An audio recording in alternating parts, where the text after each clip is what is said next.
దీన్ని బట్టి నాకు ఒక విషయం అర్థమైంది, షాపుల మీద అమ్మేవారు అయితే మాత్రం పర్ఫెక్టే. Hello guys, welcome to my channel. వీడియోలోకి వెళ్లే ముందు అయితే నా ఛానల్ సబ్స్క్రైబ్ చేసి లైక్ చేసి షేర్ చేయండి. ఇప్పుడైతే మనం మాడుగుల హల్వాని అయితే తయారు చేసుకుందాం. ఇదైతే చాలా ఈజీగా చేసుకోవచ్చు అనమాట. అదే ఒరిజినల్ గా తయారు చేయాలంటే 4-5 days అయితే పడుద్ది. అదే నేను చెప్పినట్టయితే 6 hours లో చేసుకోవచ్చు. ఒక బౌల్లోకి అయితే కొంచెం వాటర్ తీసుకోవాలి.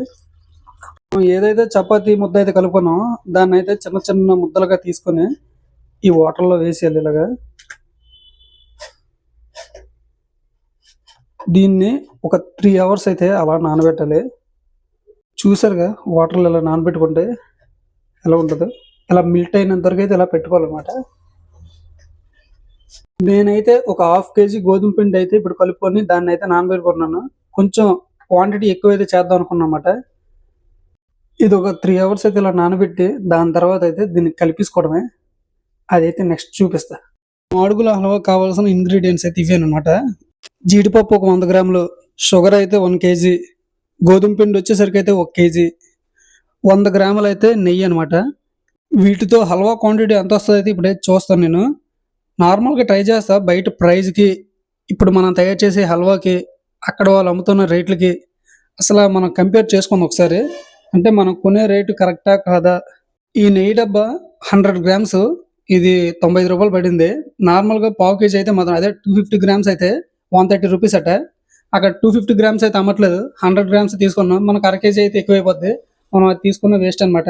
మనం ఆయన డబ్బులు అయితే మనం ఖర్చు పెట్టలేము, దీని మీద అంత ఇన్వెస్ట్మెంట్ అయితే పెట్టలేము. అందుకే మనం ఎంత ఇన్వెస్ట్ చేయగలం అంతే తీసుకున్నాం. ఇప్పుడైతే మన గోధుమ పిండి నానిపోయింది. దీన్ని అయితే ఇప్పుడు కొంచెం కలిపేసుకోవాలి, మిక్స్ చేసుకోవాలి.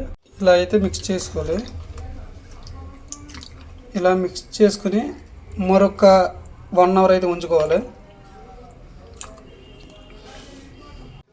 ఇలా పాలులో కలుపుకొని ఒక 1 hour అయితే వదిలేయాలన్నమాట. అప్పుడు నీరుకి నీరు, పాలుకు పాలుగానే తేలిపోతాయి. ఆ తేటను మళ్ళీ మనం రిమూవ్ చేసుకోవడమే. ఇప్పుడైతే ఈ చిన్న జాలితో వడగట్టపోతాను. ఓకే, ఇందులో నుంచి ఆ పాలుని బయట తీయడమే. గోధుమ పాలు ఒక 1/2 hour అయితే ఇలా వదిలేయాలి.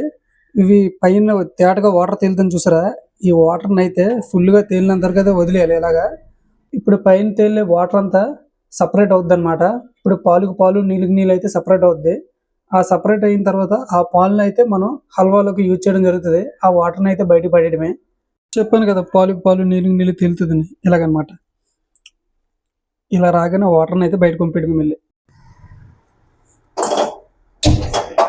మనం అయితే నెయ్యి పోసేద్దాం. ఫస్ట్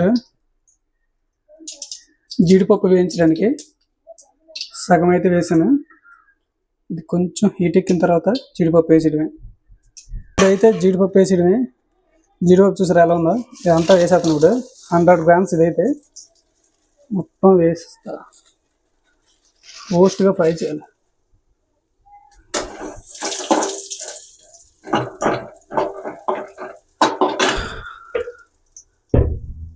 నెయ్యిలో జీడిపప్పు వేస్తే మాత్రం మంచి స్మెల్ వస్తుంది. ఇలా సిమ్లో పెట్టుకుని నీట్గా వేయించుకోవాలా జీడిపప్పుని. ఇదైతే ఫస్ట్ టైం అనమాట. ఇది ఇలాగా ఎలాగ వస్తుంది నాకే తెలియదు. ఇలా వీడియోస్లోని, షాపుల్లోని ఈ హల్వాని చూస్తే టెంప్ట్ అయిపోతాను నేను. మనం తయారు చేస్తే ఎంత అవుద్ది, అసలు వాళ్ళు అమ్మే ప్రైస్ ఏంటి, అసలు వాళ్ళు ఇచ్చే క్వాంటిటీకి ఆ ప్రైస్కి డిఫరెన్స్ ఎంత ఉందో మనం అయితే తెలుసుకోవాలా. అందుకే ఈ వీడియో అనమాట. ఇప్పుడైతే మాత్రం నేను తెలుసుకుంటాను ఎంత అవుద్దో ఏంటని. అసలు వాళ్ళు కరెక్ట్గానే అమ్ముతారో లేదని. 700 రూపాయలు కేజీ హల్వా. ఇప్పుడు మనం తయారు చేసిన క్వాంటిటీ ఎంత అవుద్దో చూస్తాను. దాన్ని బట్టి అది కొనొచ్చో లేదైతే మీకు తెలిసిపోద్ది, నాకు కూడా తెలుస్తుందిలే. అయితే మన జీడిపప్పు బాగా వేగింది, పర్ఫెక్ట్గా వేగింది అనమాట. మాడిపోద్ది ఇంకా వేపితే. ఇక్కడ ఆపేద్దాం. ఇప్పుడు ఈ బౌల్లోకి తీసుకోవడం ఇదంతా. ఇప్పుడు మన దగ్గర మిగిలిన ఈ నెయ్యిని సేమ్ ఏ డబ్బాలో తీసాం ఆ డబ్బాలోనికి మళ్ళీ ఉంపేద్దాం. ఇప్పుడు నెక్స్ట్ వచ్చేసరికి పంచదార పాకం అనమాట. ఇప్పుడు మనం అయితే కళాయిని హీట్ ఎక్కించి దాంట్లో ఈ పంచదారని అయితే వేసి కొంచెం పాకం రాగానే జస్ట్ ఇలా అంటుకుంటున్నాను కానీ ఆపేద్దాం. అప్పుడు మిగతా ప్రాసెస్ అనమాట. మిగతా కూడా చెప్తాను. అలా కంటిన్యూగా చూడండి మీరు. నేను కూడా ఫస్ట్ టైమే. ఇప్పుడైతే పొగలకి ఎక్కేస్తుంది కళాయి. 1/2 kg వేస్తాను. ఇది అయితే 1 kg, కాకపోతే అంత మనకు అవసరం లేదు. జస్ట్ ఒక 1/2 kg వేస్తాను. పోకమే లేదు, కరెక్ట్గా ఏదో అంచనా మీద వేసేద్దాను. ఓకే, పాకం అయితే వస్తుంది ఇప్పుడు చూడండి. దగ్గర పడినంత వరకు అయితే అలా పాకం వచ్చినంత వరకు అయితే తీయాలి. ఇంకా షుగర్ కొంచెం కరగాలి, బ్యాలెన్స్ ఉంది. ఈ ప్రాసెస్ అయితే ఒక 5 minutes పడుతుంది అంతే. మన పాకం అయితే రెడీ అయిపోయింది చూడండి. చూసారా, ఇలా సింబుల్లో ఉంచేసుకోండి. ఇప్పుడు జిగ్జిగ్లాడుతుంది, మామూలు అయితే పాకం. ఇప్పుడైతే ఈ గోధుమ పాలు ఇందులో వేసేటివన్నీ ఇలా వేసుకోవడం, గడ్డలు లేక మిక్స్ చేస్తూ ఉండాలి. పైన తేలి నెయ్యి ఆరిపోయినంత వరకు మళ్ళీ అలా కలుపుతూ ఉండాలి. అలా అయితే మాత్రం భలే వస్తుంది, మామూలు లేదు. ఏదైతే మాడుగుల హల్వా టేస్ట్ కనపడుతుందో సేమ్ అదే వచ్చింది. స్మెల్ కూడా సేమ్ యాస్టీజ్ వస్తుంది. అసలు దానికి దీనికి డిఫరెన్స్ ఏంటో కూడా తెలియాలి. ఇప్పుడు మనకి వాళ్ళు గోధుమతో చేస్తారు, గోధుమలు ఉంటాయి కదా, వాటిని 4 రోజులు నానబెట్టి వాటితో చేస్తారు. మనం కూడా అదే విధంగా చేద్దాం అనుకున్నాం. కాకపోతే 4 రోజులు ఎవడు వెయిట్ చేస్తారు తినడానికి. ఒకసారి బీర్తో వెయిట్ చేస్తే 4 రోజులు వెయిట్ చేయాల్సి వచ్చింది. అదే చిరాకు అనిపించింది నాకు, 2 రోజులు ఎవరో వెయిట్ చేద్దామని. ఇప్పుడు కూడా మనం వెయిట్ చేయకూడదు అనుకున్నాం కాబట్టి ఇంకో పద్ధతిలో అయితే చేసుకుంటాను. ఇదైతే అలవా చూడండి, మాడకుండా తిప్పుతుండాలి అలాగా. మళ్ళీ ఫినిషింగ్ టచ్, మళ్ళీ నెయ్యి వేయాలి. క్వాంటిటీ అయితే మాత్రం ఇది 1/2 kg అబోవ్ వస్తుంది నాకు తెలిసి, చాలా ఎక్కువ వచ్చింది. దగ్గరికి చూపిస్తా ఒక్క నిమిషం. ఈ వీడియో తీయడం వల్ల కొంచెం మిస్టేక్ అయిపోయింది అనమాట, చిన్న మిస్టేక్. నేను వీడియో తీయకుండా ఉంటే బాగుంది. ఇలా వీడియో తీసుకుంది నేనే, దానివల్ల ఇది కలిపేది నేనే కాబట్టి చిన్నది డిఫరెన్స్ వచ్చింది. ఏంటంటే అక్కడక్కడ వంటలు వచ్చాయి, జస్ట్ చిన్నది అంతే, పెద్ద ఇబ్బంది లేదు. టేస్ట్కి అయితే ఎటువంటి లోటు రాదు. ఈ నెయ్యి చూసి ఎలా తెలుతుందో, ఇది మొత్తం ఇంకిపోయి మరి ఇంకోసారి నెయ్యి వేయాలన్నమాట. అంటే ఇంచుమించు ఒక 1 hour అయితే పడుతుంది ఈ హల్వా మేకింగ్లోనైతే. మన స్టవ్ మీద అయితే మాత్రం కొంచెం గట్టిగా కష్టపడాలా. లేడీస్కి అయితే అలవాటు కాబట్టి సరిపోతుంది, మనకు అలవాటు లేదు కదా, ఇబ్బంది అయిపోతుంది. చూడండి ఎలా తిరుగుతుంది. హల్వా స్మెల్ అయితే మాత్రం వాళ్ళు ఇచ్చేస్తుంది. జీడిపప్పు వేసిన తర్వాత చూడాలి దీన్ని వైభవం. ఆల్మోస్ట్ హల్వా కూడా అయిపోయింది, జీడిపప్పు వేసేయడమే. ఇప్పుడు షార్ట్ లెంత్లో చూడండి, చూపిస్తా మిక్సింగ్ చేసి ఎలా వచ్చింది అనేది మీరు కూడా చూడండి. ఎలా కనపడుతుంది, యాస్టీజ్ కనపడుతుంది కదా మాడుగుల హల్వా, మామూలుగా ఉండదు, మనతో దొలగొడేస్తాం. ఫైనల్గా మన హల్వా అయితే రెడీ అయిపోయింది.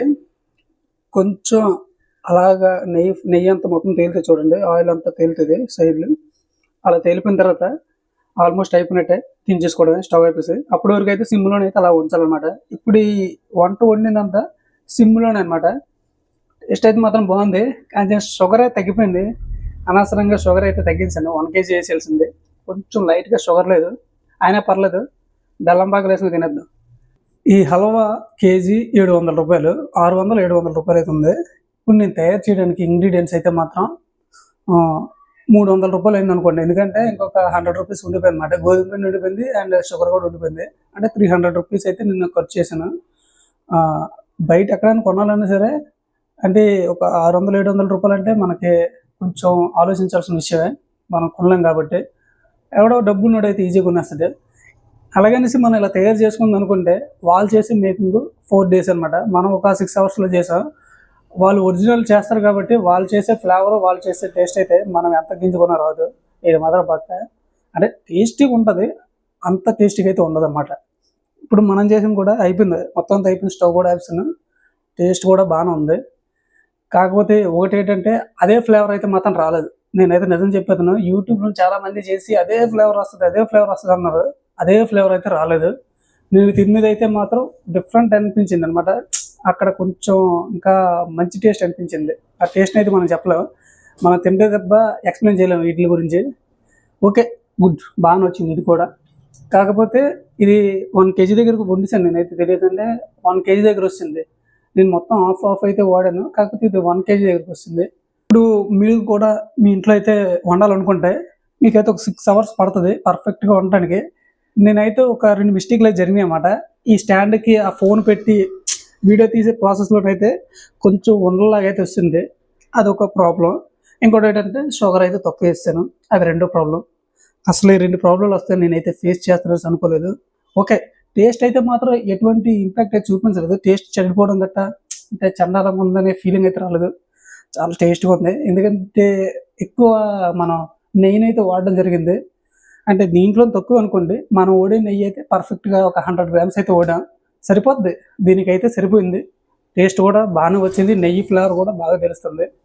మీరు మీ ఇంట్లో తయారు చేసేటప్పుడైతే ఇటువంటి మిస్టేక్‌లు అయితే మీరు చేయకండి. మీ ఇంట్లో మీరు ప్రిపేర్ చేసుకోవాలనుకుంటే ఒక 300 రూపీస్ అయితే సరిపోద్ది. ఒక 1 కేజీ వరకు అయితే వండేసుకోవచ్చు మీరు. 300 నుంచి 400 వరకు.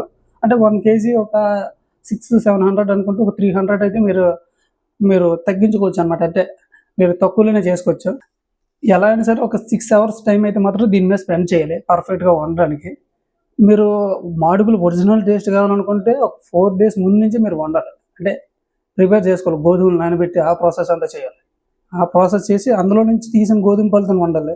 అది ఒరిజినల్. మనం ఒరిజినల్ చేసామంటే ఆశీర్వాద్ గోధుమ పిండి తీసుకొచ్చి ఆ టేస్ట్‌తో అనమాట సేమ్. ఇగో ఆశీర్వాద్ గోధుమ పిండి ఇది పట్టుకొచ్చి దీన్ని నానబెట్టి దీని నుంచి గోధుమ పలుకు చేశాను నేను. దాంతో యాస్టీజ్ అయితే ఇప్పుడు తయారు చేసాను. చూడడానికి రంగు, రుచి అన్నీ అలాగ ఉంటుంది. ఏదో పోయింది, ఏదో కోల్పోయాం అనమాట. ఏదో మిస్టేక్ జరిగిందనే ఫీలింగ్ ఉంటుంది. అంటే యాస్టీజ్ రాలేదనే ఫీలింగ్ అయితే మనకు కూడా ఉంటుంది. ఎవరు కొట్టినా సరే వాళ్ళు ఏమని వండుతారో తెలియదు. దీన్ని బట్టి నాకు ఒక విషయం అర్థమైంది. షాపుల మీద అమ్మేవారు అయితే మాత్రం పర్ఫెక్టే. ఎందుకంటే ఇందులో చీటింగ్ ఏం లేదు. తయారు చేసేది మొత్తం మేకింగ్ అన్నీ జరిగేది మనం మన ఓన్గా మనం చేసుకుంటే ఎంత అవుతుంది? 400 అవుతుంది పర్ కేజీకి. అదే వాళ్ళు తయారు చేసేస్తే 6 ఆర్ 700 అంటే 200 వాళ్ళు కష్టానికి వేసుకున్నారు. రోజు అంత కష్టపడి తయారు చేస్తారు కదా. మరి తయారు చేసి షాప్లో పెట్టి షాప్ రెంట్కి అక్కడ తయారు చేసిన అక్కడ మన వంట చెఫ్లకి వాళ్ళకి ఇచ్చుకునే శాలరీస్ ఇవన్నీ వాళ్ళు చూసుకుని ఆ రేట్ అయితే అమ్ముతున్నారు. పర్ఫెక్టే. మనం ఏదో పొడి చేద్దాం అనేసి ఇక్కడ వండిసాం కానీ వాళ్ళు పర్ఫెక్టే. ఏమైనా డిఫరెన్స్ ఏమైనా వస్తుంది అని చూశాను. పెద్దగా డిఫరెన్స్ ఏం లేదు. 200 డిఫరెన్స్. ఆ 200 అయితే ఓకే ఇచ్చేయచ్చు. మనం బయటనే కొనుక్కుంటే బెటర్.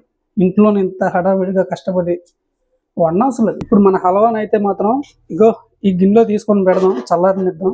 గిన్నెలో పెట్టేసి మొత్తం చల్లారించాలి. తర్వాత తిని చెప్తాను. ఇప్పుడైతే వేడిగా ఉంటుంది. ఇప్పుడు తిన్నానంటే నాలుగు కాలిపోతాయి. చూసాక రంగు కలకం పడుతుంది. యాస్టీజ్ వచ్చింది. బా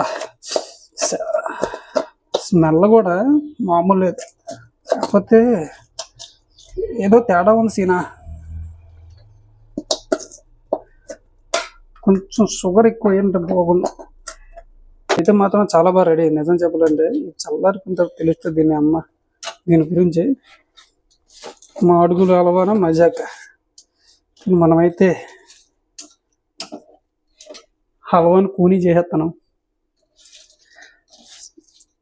ఇలాగా సరి సమానంగా పెట్టుకోవాలన్నమాట. ఎందుకంటే పైన ఒక మూతలాది పెట్టేసాం అనుకో మాడుగుల హల్వా ఉండిపోతుంది. మాడుగుల హల్వా పైన చూసారు ఇలాగా ఆ లేయర్లో ఫామ్ అయిన నెయ్యి. నేను ఏం చూడండి ఎలా ఉందో. మంచి భలే కనబడుతుంది కదా. ఒరిజినల్ వస్తుంది. 1 కేజీ దగ్గర చేసిన. మీరు కూడా ఇంట్లో ట్రై చేసుకోండి. బాగానే ఉంటుంది. తయారు చేసుకోవచ్చు మనం కూడా ఈజీ.